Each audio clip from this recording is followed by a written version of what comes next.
A few weeks ago, I was watching this TV series called Bunnicula based on a children's book by the same name. Now, I have no interest in the source material, heck, I'm not even quite sure I know what Bunnicula is. So, as you can tell, I initially had no intentions to watch this, but there's one little detail about the show that really got my attention. Maxwell Adams. Basically, Bunnicula is a show about a supernatural bunny that used to be Dracula's pet back in the old days. Then a family moved to Dracula's old house and a girl named Mina found Bunnicula and now it's her pet. My first impression after watching this show was that it reminded me of Tom and Jerry tales, specifically the supernatural themed segments. I don't know why, maybe it's because of how both shows have classic anthropomorphic animal design characters in a modern set and how both shows have gibberish speaking animals. Although if there's one thing I don't like about the show's animation is how the characters are very clearly animated by Flash and the backgrounds were noticeably drawn using a different paint tool or even possibly a different software. They never quite blend together. The main characters are likable enough. I like the dynamic between Bunnicula, Chester, and Harold. Chester is the more rational and concerned, which is pretty needed given how crazy this world is.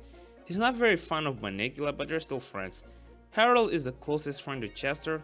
I wasn't into his archetype at first. I'm tired of dumb, stupid comic relief characters, but it's impossible to dislike him.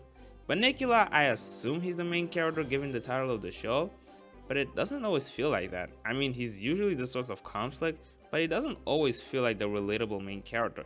Heck, Chester feels more like the relatable main character than him.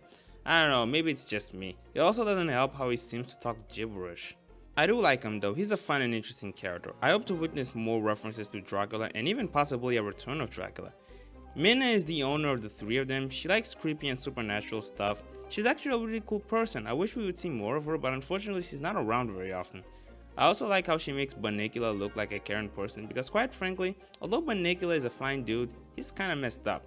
If I had to complain about one thing, is that it doesn't feel like Mina and the other characters, specifically the animal characters, have matching art styles. The stories are as interesting as you would expect them to. The creatures, while some more than others, are creepy enough to earn the creepy title, but not traumatizingly creepy. The music is overall well composed. The score manages to capture the right tone for every scene and creates a spooky atmosphere, without necessarily having every scene with a spooky tone. Kinda reminds me of another show. Speaking of which, I noticed that one of the composers for Bunnicula, Drew Newman, was also a composer for Billy and Mandy, and yeah, it really shows. Even before I knew Drew Newman was working for Bunnicula, I noticed the music sounded familiar. I mean, if you're an average viewer, it's very likely you won't notice the resemblance, but if you watch Billy and Mandy as much as I do, as in on several occasions, you'll notice.